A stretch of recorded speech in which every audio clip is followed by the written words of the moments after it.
And it's quite simply, why is social media so important to young people? Two things that I can think of. First of all, it's important for young people because that's what young people do.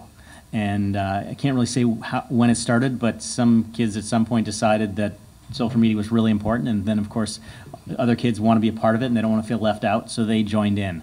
Another reason I think is that, and this actually came from a researcher at Stanford who characterized it this way, that back in the day kids could congregate at parks, malls, street corners, and there were no concerns in terms of safety.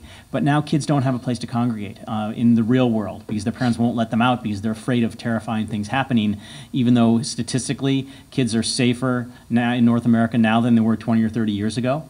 But of course, with if it bleeds, it leads news style. We hear about all these terrible things happening to kids around the country that really statistically have nothing to do with the likelihood of something happening to where we are.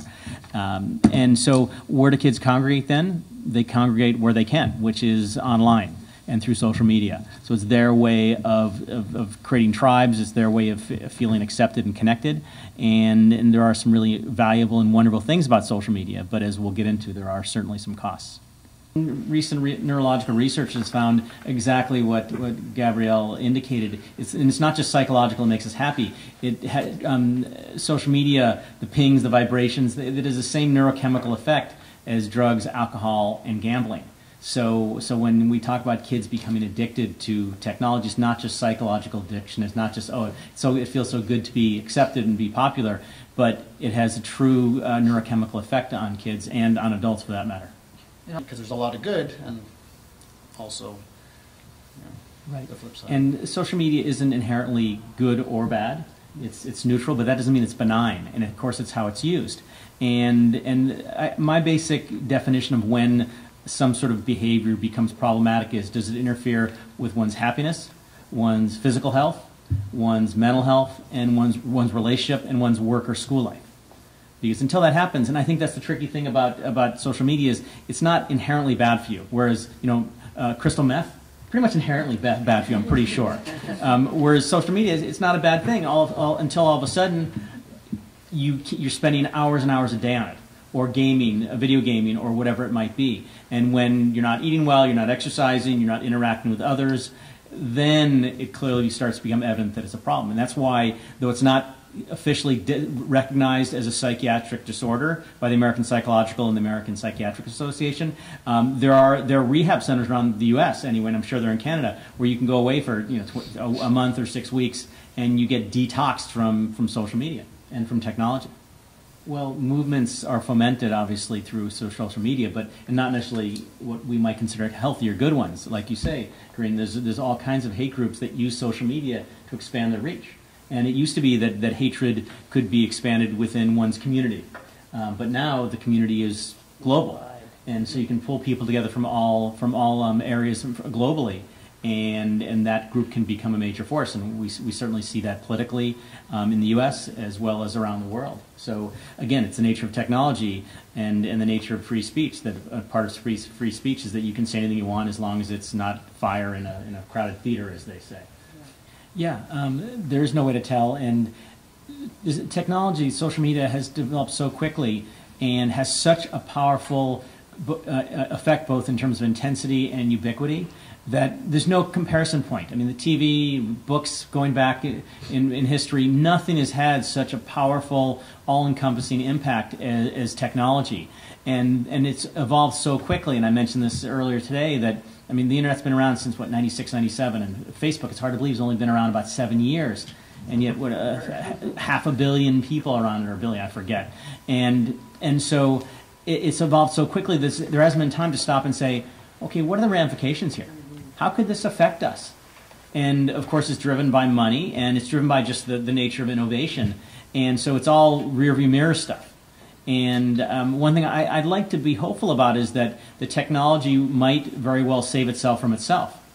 So things like permanence. There is going to be technology, I'm sure, that will enable people to have shelf lives of the information that they put out there.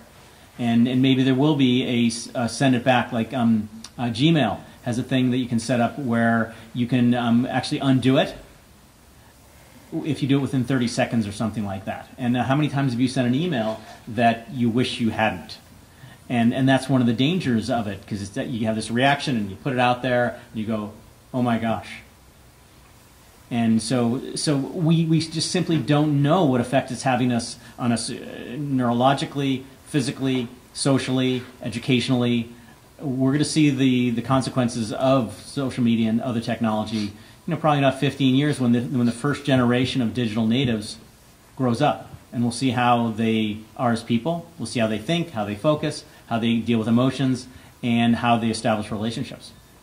Right, and I think there are two key issues there. One is the fact that kids have needs, and they don't have a executive functioning prefrontal cortex development to regulate and manage and control their behavior because it hasn't fully developed yet. So they're this bundle of hormones and needs that need to be expressed. And what ends up happening is social media provides so many of those needs to feel accepted, to feel attractive, to feel good about themselves. I mean, just as Gabrielle said, I mean, she gets this little happy jolt every time she gets a text message, and it's very normal. And so it gives these feelings without really being fully engaged. And it's still kept at a distance because there's the screen, there's the technology between you and that other person on Facebook. Certainly there are people who are vulnerable. I think anybody who's struggling mentally, emotionally, socially are going to be more vulnerable.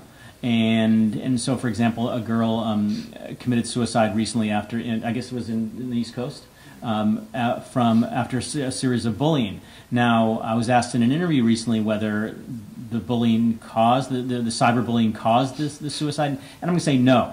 The chances are she was vulnerable. She was probably depressed or anxious or lonely. She was in some kind of pain, but the cyberbullying was the most immediate precipitating event that could very well have triggered it. And so any child who is struggling in some way, and the sad thing is, to varying degrees, all children struggle because it's just hard being a kid and hard being a teenager, especially these days. And so social media can, to a degree, help save them or sort of medicate them. And I use that term in the sense of it makes them feel better. But at the same time, as we've seen, social media can also be a tool that whatever they're experiencing, it deepens it and causes more pain. And that's where kids get in even more trouble. And I don't know the percentage of kids who do reach out. In that situation, there are two options, really. And it's the classic fight or flight. You either withdraw or you fight back. And kids love nothing more than a cat fight. And so even if it's on Facebook. And so that just draws more attention, but it also creates more conflict. And if you withdraw, well, nobody knows. I think a couple things. First of all, educating kids, giving kids a way to reach out easily and with anonymity. Because there's a degree of shame in being bullied, because a lot of kids who are bullied internalize it. It's like, there's something wrong with me, rather than there's something wrong with the bullies. And also for parents to be on their social media, see what's going on there, and if it gets ugly, reach out. Because I think kids are even ashamed about doing it, about talking to their parents about it. So I think education, opportunities for support, and for parents to be very involved and know what's going on. One thing I find so remarkable as well, apropos to your comment, is that the research has shown that there's been a serious decline in empathy among college students. That's what the research has shown. And empathy obviously is the ability to feel what other people feel. And with bullies, being at a distance, with cyberbullying, there is no reaction. You can't see the reaction. So there's no even opportunity for a bully to feel bad, exactly. And also the issue of empathy with somebody who's struggling. The kids who are teased are ones who aren't part of the norm. They don't fit in some way. And so these people are struggling already. And so for me, you think the natural reaction with people with empathy would say, gosh, they're struggling. Let's support the person rather than tear them down because they're already struggling. And yet the fact that so many teens, youth these days, and again, this is not a new thing, it just maybe has been exacerbated, doesn't get that. They don't say, why doesn't somebody stand up and say, this guy's having a hard enough time as it is, and it's not his fault. How about we show him a little compassion? But that's not cool. At what age do you find that kids are starting to lose this empathy? And I mean, and if we as educators or parents want to try and hit that where it's going to make the most benefit, what age group should we be looking at? Boy, you know what? Unfortunately, everything's trickling down now. We used to be in high school, is now in middle school, and now is in elementary school. And my daughter's in 2nd grade, and there's a mean girl in her class. And she has perfectly nice parents who set absolutely no limits. She's a brat. And so this has to start early, because kids are and she's also very involved in media. She has her own iPad, and she's 7 years old. And so kids are being exposed to this sort of thing at such an early age that that's the message they're getting, and that becomes their worldview. And it's, in a way, they're victims, because they don't know any better, but they simply see this world, and the messages they're getting from their world are, to be mean or controlling or a brat or whatever, and they think that's normal. And the sad thing about spoiled children is they grow up to be spoiled adults, which generally doesn't work very well in the real world, where people aren't going to put up with that, and they can't just bully their way into it. So it's never too early, that's for sure. But also I like to think it's never too late, because fundamentally bullies are not very happy people. And the research I've seen on bullies is that the reason they bully is because they have no other means of gaining control of their lives, feeling in control. And some of the programs that have been developed, for example, are teaching them social skills. And it enables them to gain control and have some impact over their lives in healthier, more positive ways. So it's never too early, never too late. That's a great answer. I wonder, as we evolve through these questions, something I've noticed, and it's just a thought, so I'm just going to throw it out there, is that we're talking about social media, technology, and as we know from 96, 97, I do remember being in high school and somebody talking about this thing called the internet, and I was like, there's no way. Nobody's going to want to shop from home. But you can see how there's been a crush, a wild west of technology advances, and maybe a little distance, kids, youth becoming a little bit more enthralled. They can just sit in front of their screens, they can play video games, they can work out. And I'm wondering, with all of this, as we talk about its evolution, if the positive byproduct is that it's going to bring people, they're going to have to be closer, because you're going to have to learn. And we talk about youth and trying to, you actually have to engage on a human level if this whole social media thing is going to maybe, keep working. Does that make sense? Like, do you know what I mean? Like the technology itself, in order to sort of navigate it, I think in a healthy way, will require a lot more human interaction between parents, kids, like all of that stuff. Yeah, that's a really good observation, and I think that we're seeing more and more awareness of the impact, and there's more involvement and more emphasis on education. Again, parents, educators and all the people who provide different services for kids, they're just getting up to speed. Right. And I'm going to guess in the next 5 years or so, you're going to see greater emphasis on technological literacy for parents and also for kids. And also this what I'm hoping is that there won't be this pressure for parents to give their kids iPads when they're 2 years old, because that's not really that important. Parents are just so nervous about that their kids will be left off the technology train, and that's not a really legitimate worry. And so, as with any new development, new innovation, there is going to be it goes to the extreme. But my hope is that as time goes by and technology matures, and we learn how to deal with technology more maturely and in a more informed way, that there'll be moderation. And for example, we're already seeing a drop in Facebook use. Facebook has dropped dramatically among high school students, and it's not fully being replaced by Instagram, by Snapchat, etc. So I'm hoping as maturation in the role of technology in our lives, that we will learn to manage it better. I think there's, I don't know, you may want to speak to the protective factors, but I think there's also possibilities with so many of the youth that are engaged and are ready to help others by using social media to protect their peers and to form small movements, either localized or protecting people nationwide, however their view is. But I think there are opportunities to be providing that counterbalance as opposed to solely focusing on how do we stop something that it's in all likelihood we're unable to stop. And empowering youth to have those opportunities as well in our schools or in our communities. I think the challenge there is that kids are generally drawn to the dark side, because part of it's asserting their independence, part of it is just acting on some of their more base instincts and needs. But I do believe that given the opportunity, so we have to be maybe a little more proactive. Kids come up with terrible ways to use social media. They don't necessarily as readily come up with ways to use social media in constructive ways. And although it certainly does happen, so I think parents and educators and other supporters need to give them those ideas. And so then they can go, oh yeah, I can do good things with this. Well, there is a safety in social media. Yes, a lot of bad things happen on it, but there's also a safety because you can hit delete, you can hit exit, you can close an account, and plus you can never get that deep into it because you're missing so many of the elements associated with real human interactions and with real emotions. And so I think the challenge is finding that balance. Again, we're not going to get rid of social media and technology, but how can it be used in a healthy way, and how can parents and teachers and other supporters of kids encourage kids to make social media and technology the exception and not the rule. And I'm not saying 90-10, but even if 60-40, because you're never going to, I don't know if it's possible. I mean, do you know any kids who simply don't engage in social media? I don't know any. I'm sure there are some, but the chances are they are going to. So it's a matter of finding a balance and creating a healthy relationship with it. Let me add that there's certainly some wonderful benefits to technology in education. And I think something like that makes it more efficient where teachers can post homework, they can post grades, and students can submit and so on. So that's really useful. There's obviously a big discussion now about the use of technology in the classroom. And in the U.S. there's a tremendous push to put iPads in classrooms down to kindergarten. And I'm not a big fan of it because I think it creates that dependency, that need. I think it also causes teachers to abdicate having to actually teach. And more than anything, there's a big emphasis on putting technology in classrooms of disadvantaged kids.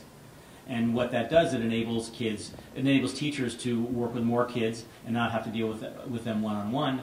And so I think that this is another thing that's going to come out in the next few years is how much and how valuable is technology in the classroom, because there's this big push for it, like so many aspects of technology, but there's no evidence to indicate that technology actually helps the educational process. Very good. I think there are two key issues. One is the relationship that parents have with media and with technology. The fact is, as we all know, parents can say one thing and do another, and the actions speak louder than words. So I think it's important for parents to look in the mirror and examine their relationship with technology, because whatever relationship they have, the chances are their kids are going to get it. And you see this so often where parents are on their phones constantly when they should be watching their kids or interacting with their kids or playing with their kids or what have you. And so that's the first thing. And the second thing is that parents need to be very proactive in educating their kids about social media. And when I talk about education, I mean telling them what the benefits are, what the costs are, but also in terms of setting boundaries and setting limits. I mentioned in my presentation earlier how the vast majority of parents set no boundaries for their kids in various aspects of technology, including social media, video games, television, and music. And that's scary, because without limits, kids are going to have no limits and impose no limits on themselves. So parents need to do the heavy lifting of creating expectations, having consequences, and the hard part, of course, as we all know with parenting, is falling through on those consequences. Because kids can put up a heck of a stink if you take away their phone, because you're basically cutting off a part of their body that they need to function in the world, or so they think. And one thing I think it's really, really valuable is for parents to also build into their family life some very clear rules, such as no technology at dinner, no technology during homework, no tech days, or no tech half days, maybe even weekends, where nobody, including the parents, which is as hard as it is for the kids, to not be involved with technology. So in that way, kids learn to interact with their parents, to have actual play dates and experiences with their friends, to get outside and exercise, and basically interact with the real world and see what a wonderful place the real world is. And it's much more interesting and much richer than the virtual world. So parents are outgunned. Technology has immense firepower, and parents simply can't do it alone. And so that's why I strongly urge, like what's happening here, is for parents to join forces with schools, houses of worship, sports organizations, cultural organizations, mental health organizations, law enforcement, and create a force that can push against this monolith of technology. And I believe that there can be created a critical mass in which kids are surrounded in their lives, at home, in school, and elsewhere, where the predominance of message can counterbalance the messages coming from popular culture, from technology, from social media. And I think that is, my hope is that there will, in the near future, there will be a backlash and a groundswell to a point where families, communities retake social media and begin to use it as a tool to enhance their lives and not be controlled by it. And so the key is coming together and creating a force to push against big technology.